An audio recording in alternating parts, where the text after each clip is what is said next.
On this week's show, we pulled together a panel to tackle the questions that just about everybody who enters this industry is asking these days. Is it still worth it? Which certifications are actually worth chasing, and which are really just marketing? What's the real shortage behind the skilled labor shortage we keep hearing about? And with all the AI noise, will these jobs even be here in 5 years? Michael and Jonathan from Stacks and Joules join Ping and I today. This is How to Handshake, Episode 5.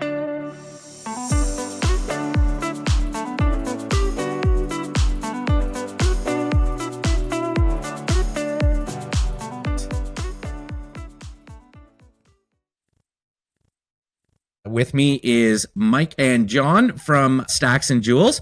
And as always, we've got Ping here with us. Ping, how are you doing this week? Ryan, excellent. Thank you. Good. And we're talking this week about, the OT job industry and the OT job environment. We're talking training, certification, and I thought what better people to have on the show than people who do this for a living. John and Michael, please introduce yourselves and tell us a little bit about Stacks and Joules. Yeah, hey, so I'm John Spooner. I'm one of the co-founders of Stacks and Joules, and I really came to Stacks and Joules through a long career in technology. So I was last working for Google and doing urban technology work in New York City, and really saw the opportunity that was growing in Internet of Things and the need for that kind of hardware and software ability. And that really, showed as a really great opportunity for a lot of entry-level jobs. And then, my best friend from second grade, Mike Conway, happened to talk to me about this really wild idea. He was... Yeah, so that jumping in. So my background's education. I taught high school math for over 20 years, and then started to work with schools, public high schools that were developing career and technical education pathways. And so I worked with those that were working on engineering pathways. And I had always done, like project-based learning and making math real. And so I'd often go to my best bud, John, who's got, right on the cutting edge of so much that's going on, to get ideas and connections and things. So it kind of developed, across that way into Stacks and Joules. First as sort of a sample project for some of those schools that I was working with. And then when we saw it really had legs and potential, we branched off and started Stacks and Joules. Great. And so what are some of the programs that Stacks and Joules offers now? Yeah. So our real focus now is on adult learners, young adults and adult learners, that sort of direct to workforce pathway. Our core program, our real, main primary work is in a 14-week kind of bootcamp style training program. It's I'd say, like, we are a nonprofit, and the sort of mission part of our work is who we serve. So we're really committed to serving people that haven't had opportunities in this space.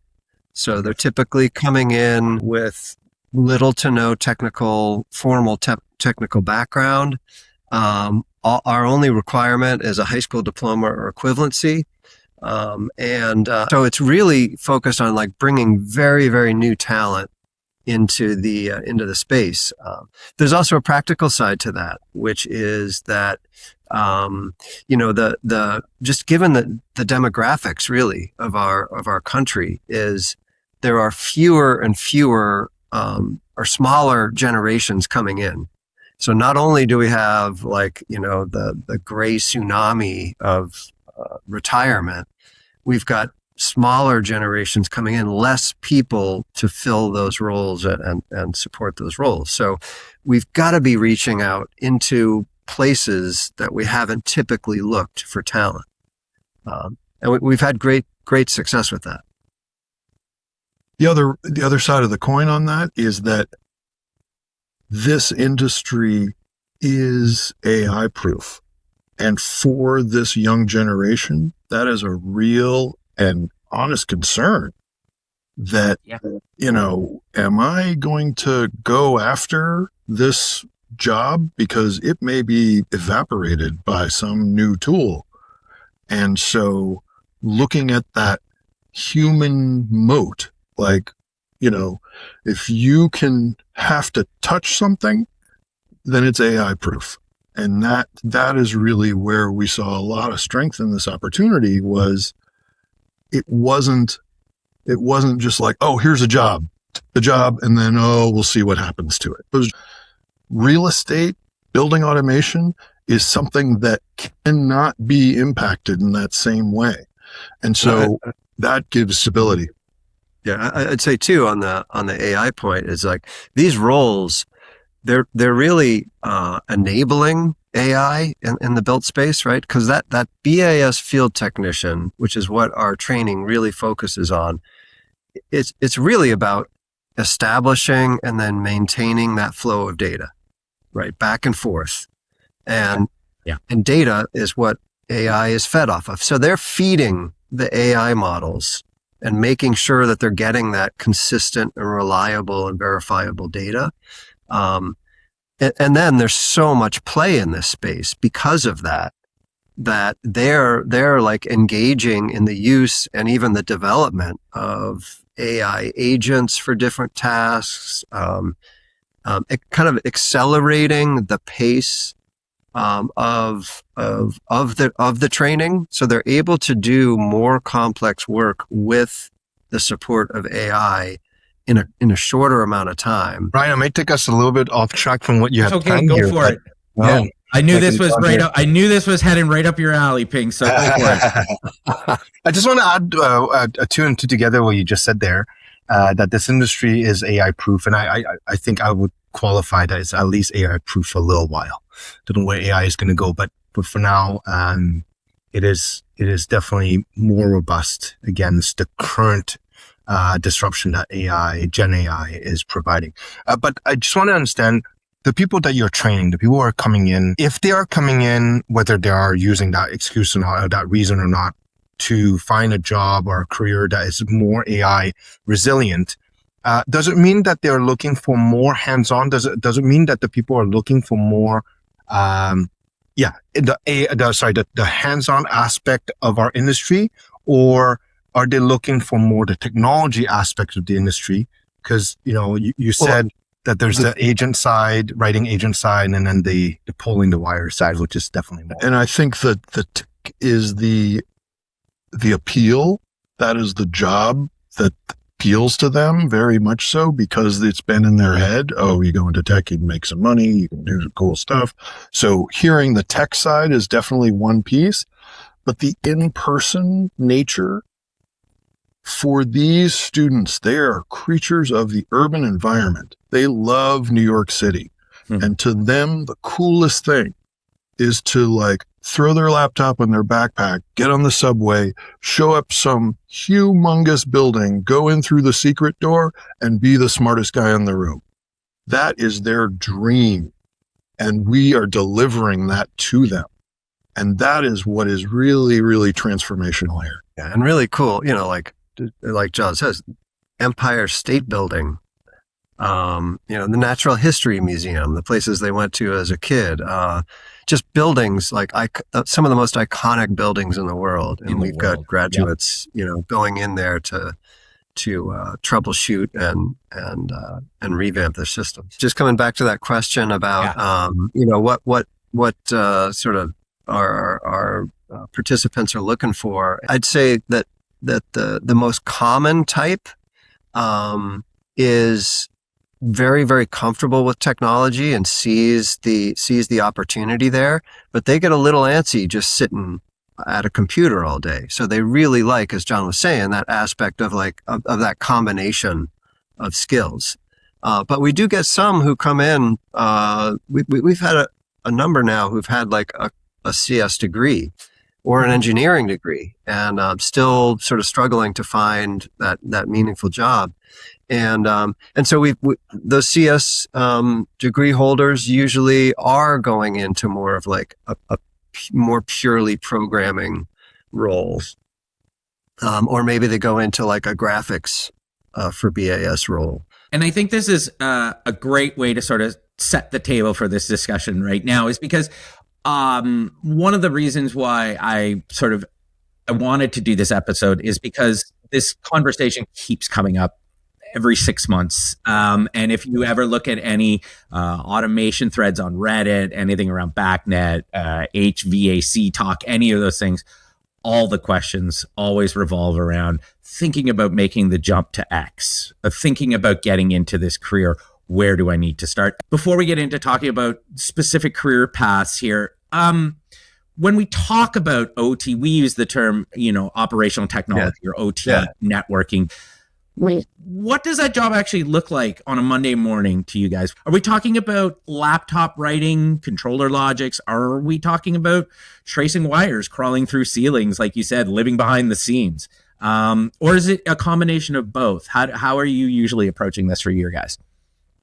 Very much the crawling in the ceiling, troubleshooting, following wires, doing all that work, building panels.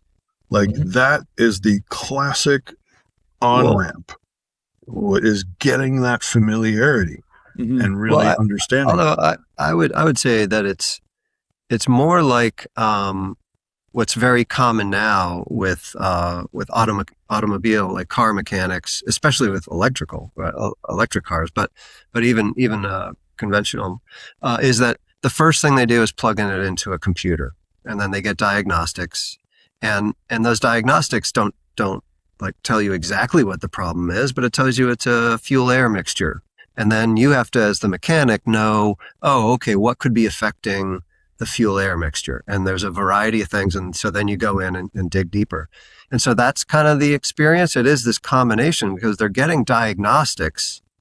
That's what's sending them into the field is like, we're not getting data for this system or this particular device. And they do some of that detective work on their laptop. And then once they can hone in on it, then they're going to get in there and have to pull out their multimeter and figure out, of the variety of things that could be causing this problem, which is it? So when you say OT, they do have to know the variety of issues that are common, and so then and some of this just starts off very basic, right? I mean, is the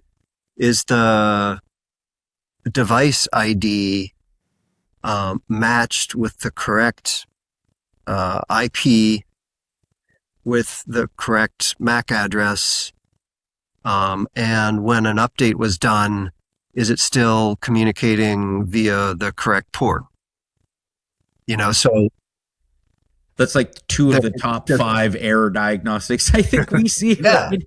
And we can think when you think of IT training, and that's this really broad approach, in this role, and that's our approach. That's how we turn it into a boot camp. Is we're working with the companies that are doing this work and constantly updating it.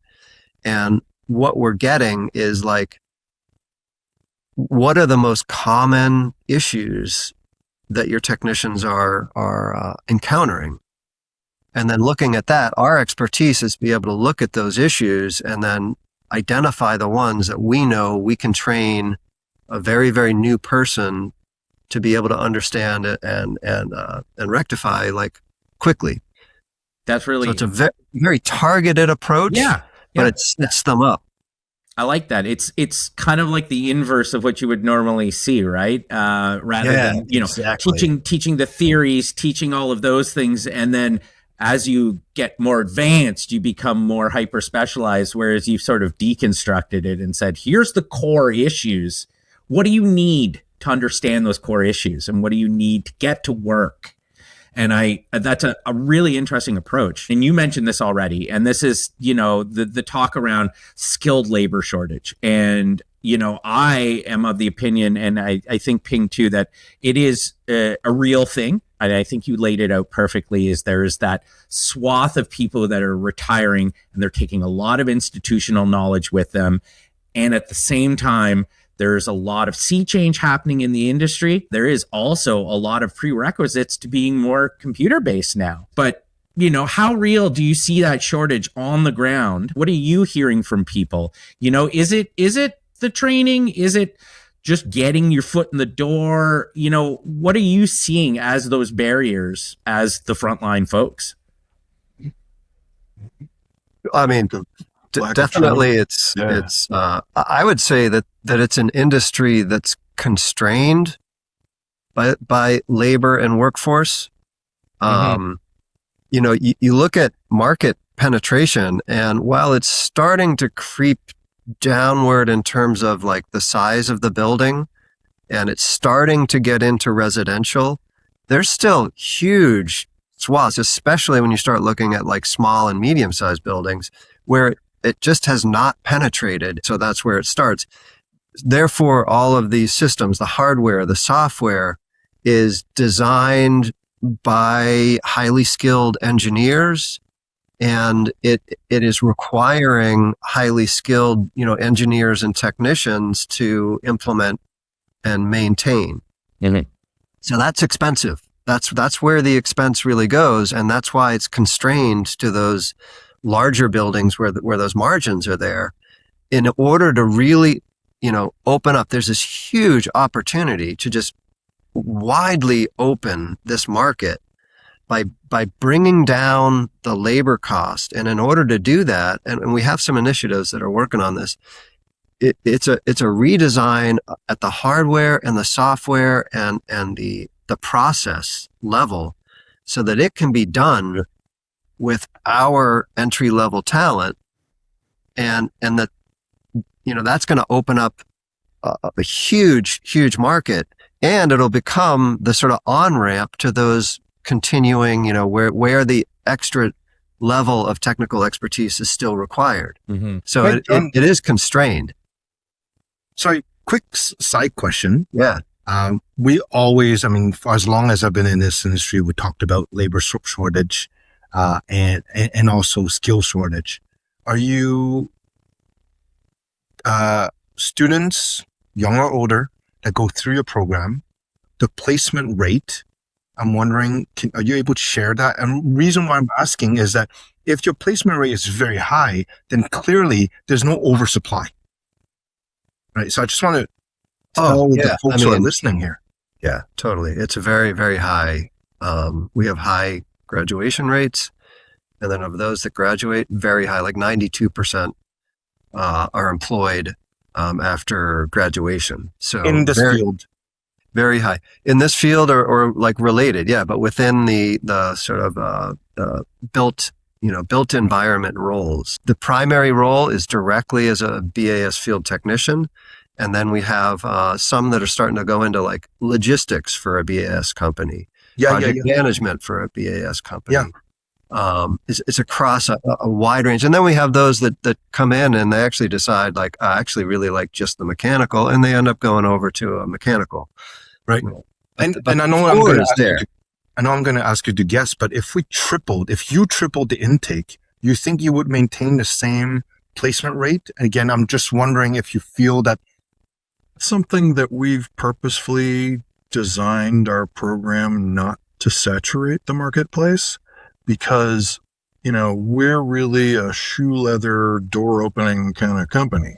So we go and we talk to tech systems in New York, and we create a relationship, and they eventually start really hiring with us. And we do the same with Climate Tech and other firms throughout the city. And that's awesome. If we went from 75 graduates a year to 300, I think there would be a definite dip from that 92%. And one of the strongest things that I know, keeps me in this is the delivery on the promise to the student.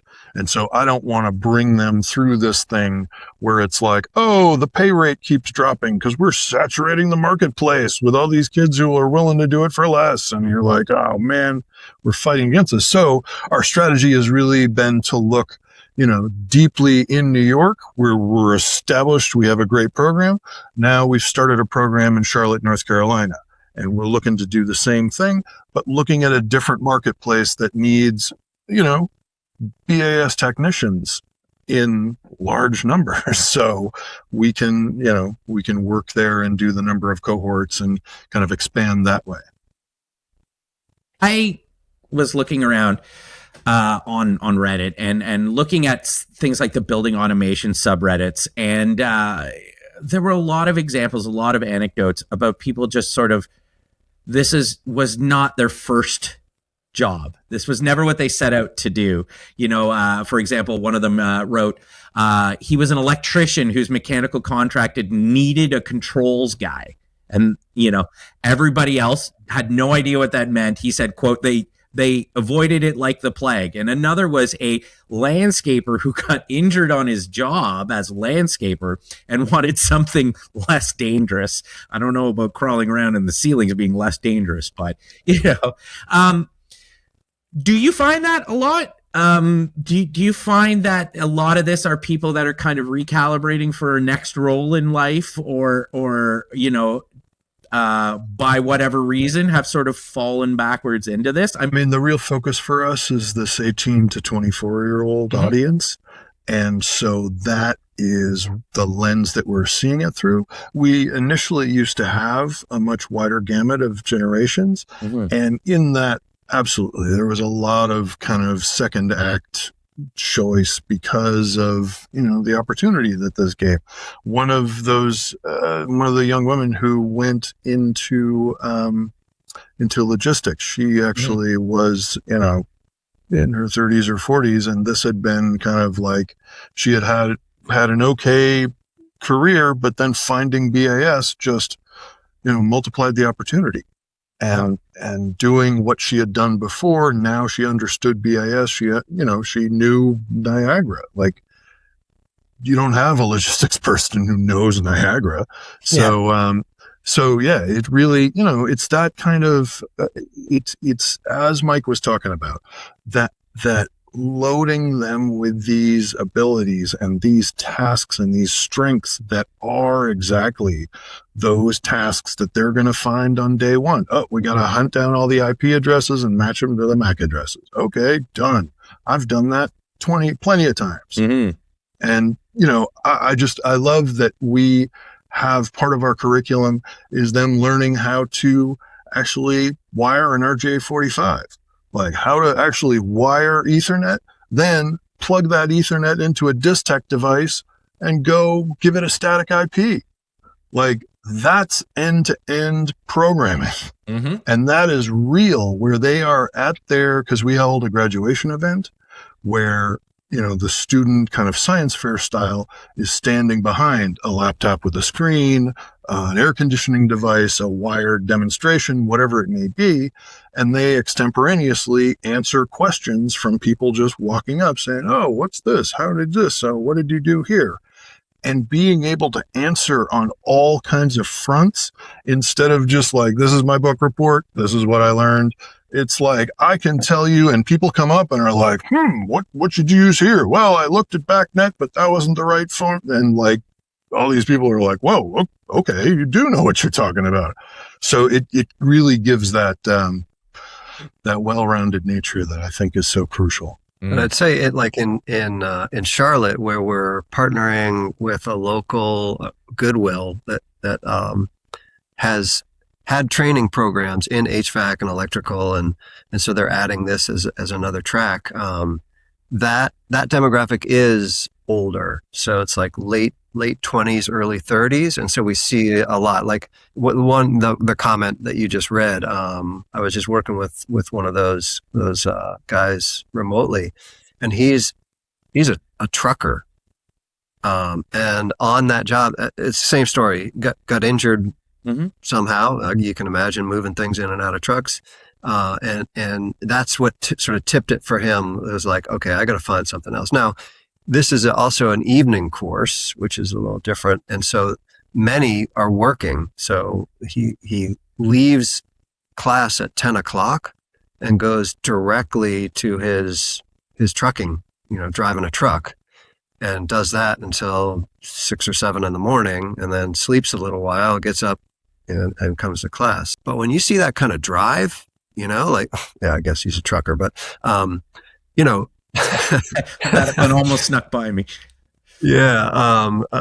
But that's what you start to see, right? And this goes to like the labor shortage too, right? I think a big driver of the labor shortage is, it's related to the push to college as the only pathway. But I think, basically what that college diploma indicates in many cases, even with an engineering degree, right? Because in this role, what we hear from companies, it can still take up to 3 years to get that engineering graduate up to where they're able to actually like design a system, which is what their wage needs. Like in order to justify that wage, they've got to be designing to get new work, and it can take them 3 years to get there. So what that degree is showing is like, oh, they stuck with it. Right. And that's a great spot to sort of drill into some of these specifics. And I think you've mentioned it and we mentioned it, there's all sorts of certifications and training programs. And, I will admit, I never really thought about sort of the sort of subconscious drive for everybody to have to go to college. The college is the only route you can take. But we all know, and certainly you do, that that's not true, that there are alternatives. And you do see a lot of people offering certifications, training programs, from vendor specific programs over to the sort of broader industry credentials. Which ones do you guys think are actually worth time? The time investment, and you talked about this, that working a job and then going to class and then sleeping for a few hours and back to work, that is a huge investment for somebody, an individual looking to make a change as well. It's not just the money, but it's the time and dedication. Do you feel like there are any, outside of the wonderful programs at Stacks and Joules, any of those industry certifications, are there any of those that people look for on resumes? And Ping, by all means, jump in here as well. So are there outside certifications and things that you think are legitimate, are a help to people, rather than just the marketing ones that you might see? Yeah, I mean, first I'd say, so to the individual who's interested in looking at this, well, you need to be thinking about like where are you coming from, so and match what your next step is to where you are right now, right? Because we're totally designed to be that front edge of the workforce, right? Bringing very, very new people in who hadn't had background in many of these areas, and that's entirely what we're focused on, and that's why our program is designed in the way that it is. I think if someone had, say, HVAC, mechanical or electrical, like you're describing, it's a very different entry point, and so there. I think that it could be, excuse me, more self-guided, like a Smart Buildings Academy course, because they already have some background, and I think they're going to be able to manage that that online self-paced learning more easily. Whereas we're really focused on the in-person aspect of it in order to give that support and motivation, and also to deal with the very specific professional skills that are needed in this field, like how to deal with clients, how to communicate with the other teams, like with the IT team, with the mechanical team. But it's really focused on where are you coming in, and therefore what would the next best certification be. In general, though, like we've said, right, anything in BACnet. Mm-hmm. And just go ahead and it to me, it doesn't matter what the platform is, because a lot of the platforms in the end pretty much work the same. And then there's just a specialized communication protocol or programming protocol, or where the inputs and outputs are on the particular device. But once you know how to work with one of them, it translates pretty quickly to others. And we have evidence for that because we use the Niagara framework, right? But we're getting placements with Train and Bosch and Automated Logic. And so they're picking them up and getting them into their particular training, and it just goes more quickly. Mike, John, I understand your program helps individuals get fairly well-rounded, it sounds like. But just for our listeners' sake, and I'm going to make you choose. Yeah. Can't have it all. If we look at an individual in our industry that already has a job, a well-rounded individual probably has a little bit of project management responsibility. Right? Whether they're a project manager themselves, they have to do some project management. There's definitely IT components. And actually, I'm going to split IT into the software side, being able to write code, understand if statements and loops, and whether it's block-based or line-based, it doesn't matter. There's the IT router and IP addresses, MAC addresses, understanding a little bit about firewalls and VPNs. And then last but not least, definitely on the structured cabling side. Crawling a ceiling, pulling cable, terminating a cable, measuring whether it's done correctly. So I'm going to lump that into the IT tech side. And then there's the industry specific, right? Knowing Niagara, knowing what a COV is and what a airflow and more the mechanical aspect of things in the control side. Today, if someone listened to this interview said, what's my fastest way to get a job in our industry, in the smart building industry?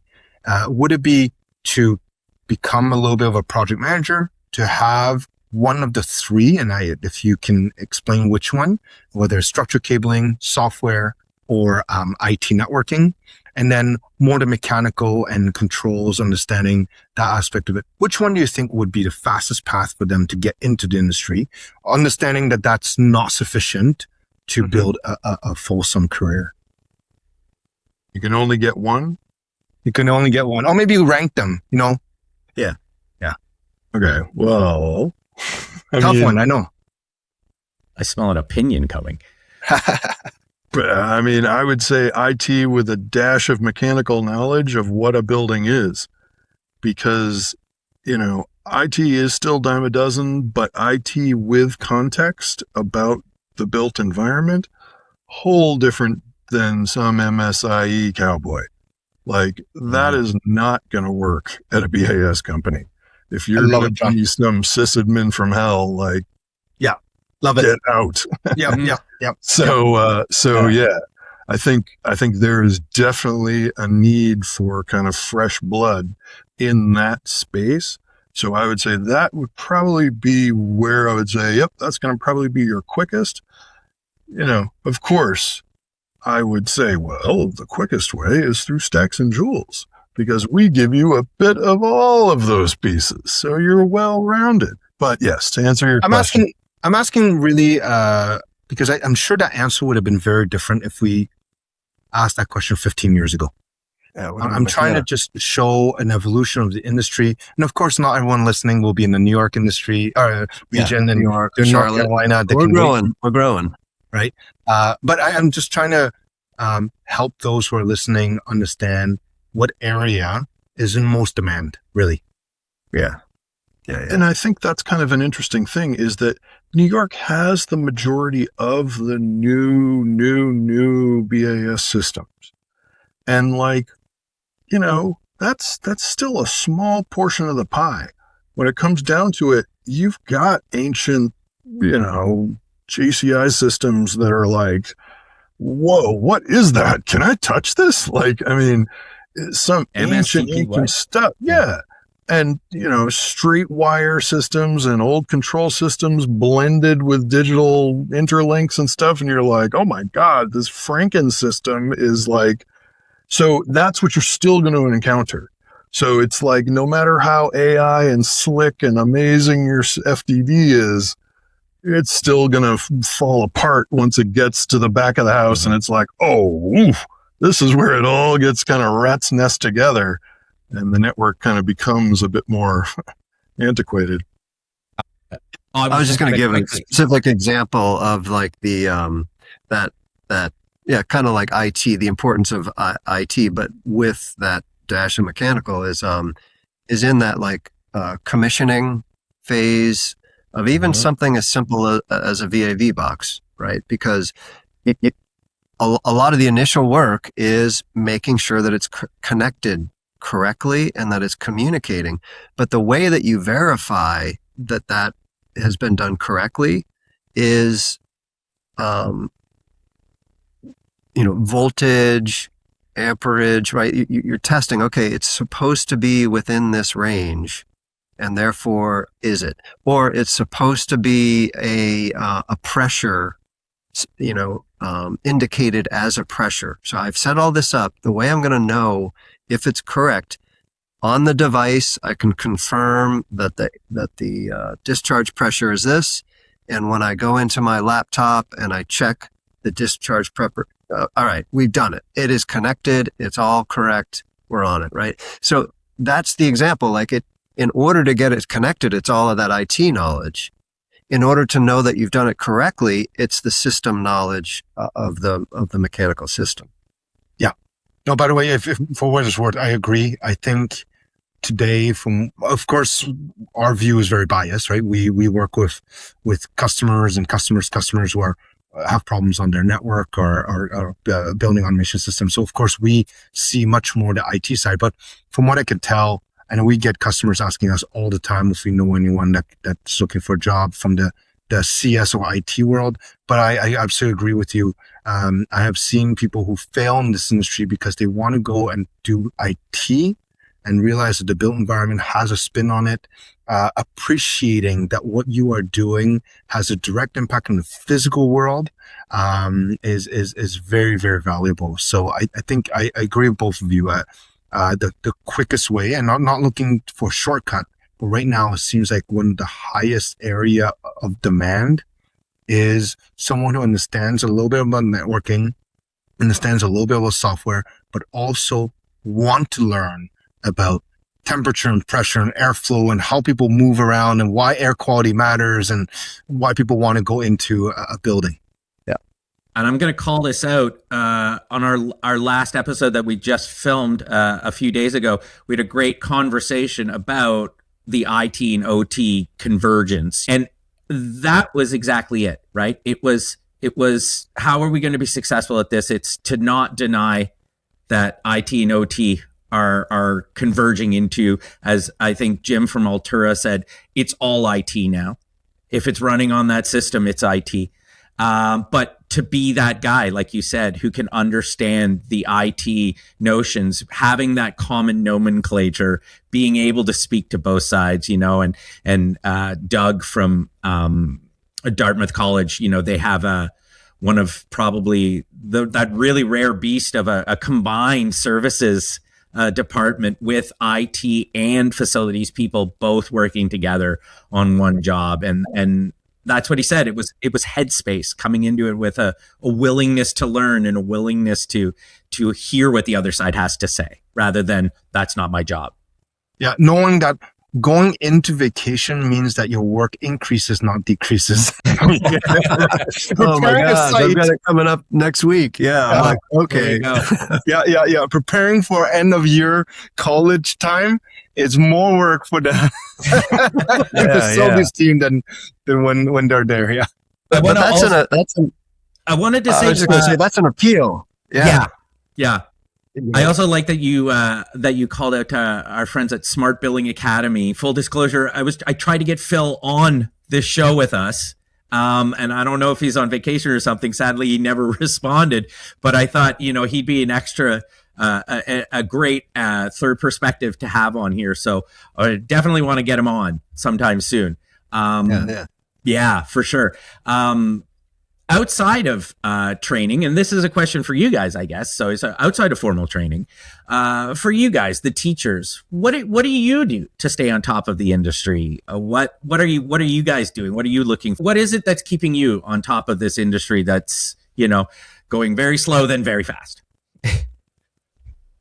I'd say it's two related things. One is just in general, curriculum development. And this is where like our friendship and partnership comes together is like, I've got to do budgets and all sorts of stuff, but what can easily distract me from that is like, we're constantly having industry people come into class to engage and demonstrate. And also that's how we get people hired is they get to see them learning in action so that they can really pick up on that drive to learn and curiosity. But yeah, so what I just described is how we're staying on top of it is just through like full on engagement with the industry and then turning it, constantly adjusting our curriculum, which is, as you know, like more and more sort of IT, OT skills and knowledge.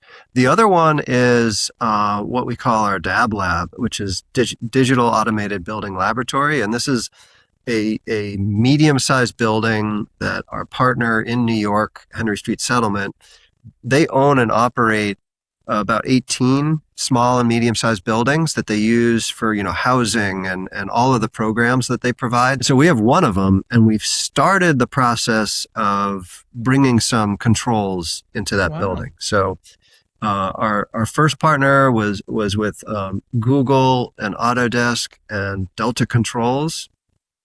So I'd say it's those two things. Yeah, it's staying really in line, engaged with employers, and then it's our DAB Lab project, which is like making it very hands-on in a real project in a real building.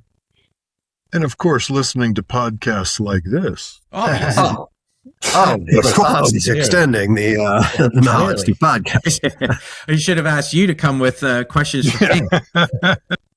I mean, unfortunately, we're going to have to talk about AI. We have to, right. We got to talk about the elephant in the room. As sick and oversaturated as I am talking about the subject, you were right. Like, I mean, there are a lot of people out there that are scared, right, about AI. Is this going to take my job? Especially entry-level jobs. If you don't know anything about the job or anything at all, you probably think you're vulnerable, right? So yeah, but I feel like we addressed that, right in the intro. It was interesting because we talked about that at the start. There is an issue with like when we say entry level, I would say entry level if you have a college degree or you have an engineering degree. Sure, yeah, that's fair. And what we're seeing is like is there's a shift going on where our entry level, which is more on that technician side, some of these tools are allowing them to be to engage with more complex problems more quickly.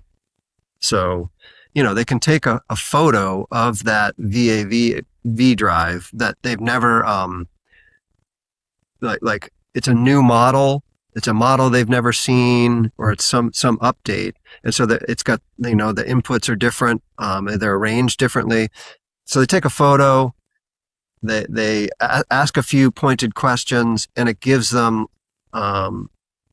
really good information as they get into it. Now, as I said before, still got to have that experienced technician to verify in that case. But it gets them much closer than just like, how do I do this? Oh, okay, what, We're also seeing it in the digitization, right? So we have another project where we're teaching like Revit and building digital twins of that DAB lab. And so we're starting to get some hiring of our graduates who've gone through that extended training, who are going into those roles because it is those are very like, I think AI endangered roles, right? The BIM manager, which is a very common entry-level engineering role. They're put on the BIM management team and the digital design team. And those process or like really process focused roles, like that's where AI is just chewing up. And so by bringing in a sort of earlier stage, lower technically skilled individual, both brings the price point down, and you're able to focus on the setup, like what needs to just be set up so that AI can really run with it. Mike, John, before we go into the last question, I want to take an opportunity here to say this topic is very dear to me. I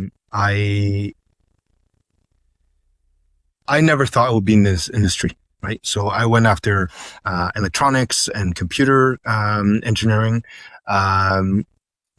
Never thought the built environment would be cool.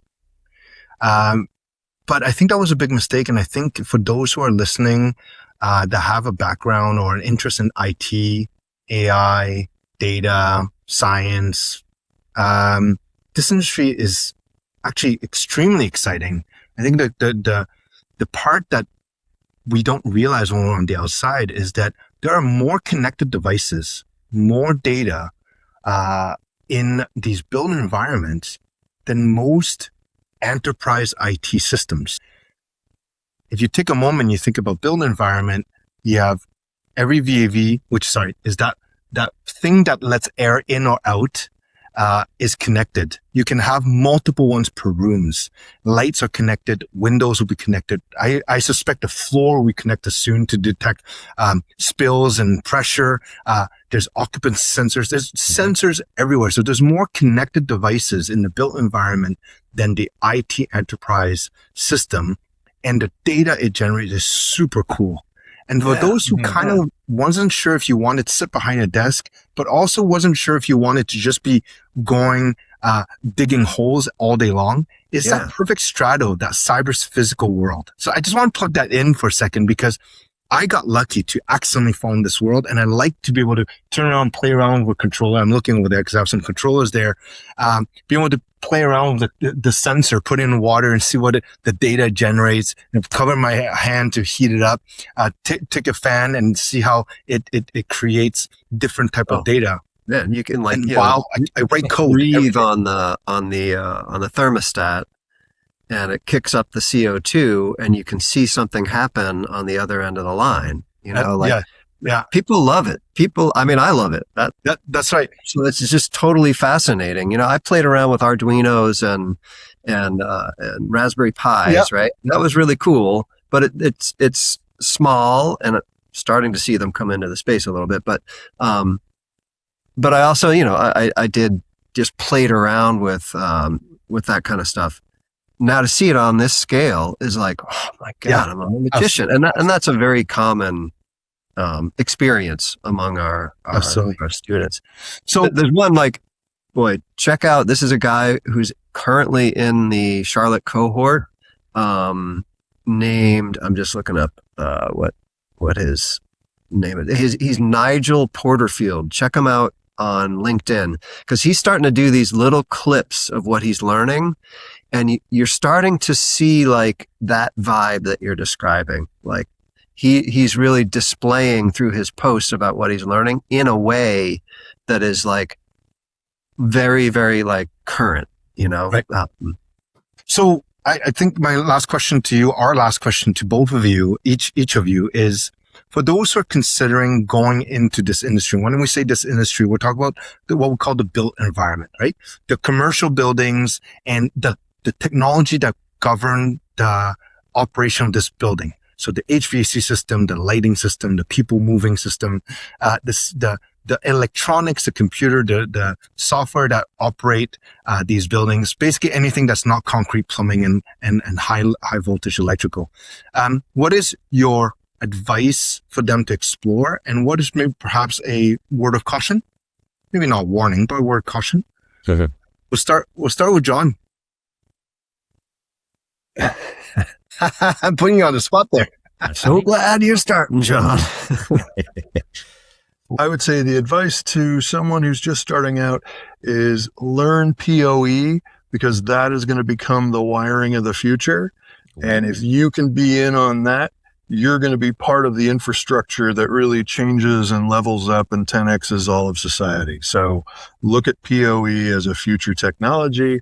And then a word of advice is don't listen to old guys on podcasts because my God, what are you doing, kid? You're a genius. Don't do it. So yeah, I'd say that's the word of advice. Thank you. Those who can't podcast, right? That's right. Exactly. Those who can't teach podcast. I guess my word of advice would be like, do like related to this industry, do what you're doing in your like gaming practice and industry, right? Go to Substack, go to Reddit. Just start reading, and then from there, go and research what people are talking about. In the same way, I mean, gamers are like really successful with us. Like that's one of the things we see when we're interviewing, man. If they're a gamer and they've like souped up their machine for gaming, and they're playing these really complex games, which when you think about them are like totally data focused, right? So I'd say, pursue that, focus in. So in a way, going back to the earlier questions around like which training or certification, in a sense, like it doesn't really matter. Just start digging in, start exploring, start digging in, because right now in this space, that's already going to set you apart from the vast majority of people. So, and in terms of a word of caution, I would say that loyalty is really, really important. And because of the need in the industry, there's so much poaching going on, and there's going to be, as you get into it, companies, recruiters reaching out to you for, that couple of dollars more, which can be really significant. I don't want to downplay it, but it will hold you back. Awesome. My only word of caution, I think, is this industry, if you don't like working with people, don't do this. Because no matter what role you're in, you're going to have to work with a colleague. It takes so many stakeholders as part of these systems that you end up working with a lot of people. I think that's also something that's attractive. You know, even if you like writing code, once in a while you'll be pulled out from behind your desk and having to advise on something or get your opinion on something. So yeah. And get help with something. Yeah, because you're never gonna like plateau. It's like constantly evolving, and the combinations of old and new and absolutely what someone's doing with it. So you've got to be able to get on that and have a speed dial to that person when you're in the field that you can. And that would have been my one piece of advice if I was on the other side, is do not be afraid to ask questions. In all the interviews we've done, in all the case studies I've done, in all the people that I've met in my short time in this industry, I haven't met one person that won't answer every single question. And we have to pull Ping away from conversations sometimes, because he'll get down to first principles on BACnet protocol line by line with you if you let him. So, and everybody else I talk to, and I think the Reddit threads are an excellent reflection of that. There's always somebody willing to ask you, if you're having a problem, well, tell me more. Tell me more. Tell me what you're doing. So. We got a random positive shout out on Reddit. And I was like, there was a posting on Reddit, and Google popped up the warning. And I'm like, oh no, what have we done? And I go to expecting like, these bastards, blah, blah, blah. And it was like, no, Stacks and Joules is great. We love it. And we're like, oh my God. Yeah. Yeah. I guess that's that recommendation too, is really great people. Like you're saying, like people want to help, people want to get behind it, people want to bring more people in to share in the interest and the prosperity that has come with being involved in this industry. So, that's a big driver for it. Is yes, you got to be people focused. You can't just be thinking you're going to be sitting in the basement playing games or whatever. you're going to have to engage. The positive is fantastic people who are really looking to engage. Beautiful. And I think that's a beautiful place to leave this. Gentlemen, where can people find you on the internet, and where can they find Stacks and Joules? stacksandjoules.org and on LinkedIn. We are very, very present and very purposefully present on LinkedIn. And we encourage any of your listeners to reach out to our students, because we have specifically coached them to post their findings, their class activities, to attract the attention of the industry. So any kind of, helpful comments, hey, it looks great, you're doing a good job, it carries so much weight for these kids. And it's really, really an important piece that LinkedIn plays. And I'd say that if we're in expansion mode, we have a proven model. It's now proven in 2 markets. So our planning right now is totally focused on more cities. So if you're in a city and there's high demand, please reach out via LinkedIn, and we would love to have that conversation and start looking at the conditions that would make it possible to really bring in some awesome new talent to your city. But, well, I know I have a very good friend of mine that I lived in Toronto with for many years, who lives in Brooklyn now. So the next time I'm up there to visit him, I'll be dropping you guys live. Come to the Dab Lab. We would love to have you. Yeah. Sounds great. Yeah. We would love it. We could do that for sure. Excellent. Jonathan, Michael, thank you so much for joining us today. And thank you, guys. We'll wrap it up there. Thank you. All right. Take care, Ryan. Thank you, guys. Thank you. Yeah. Thanks again. All right. Bye, guys. Bye.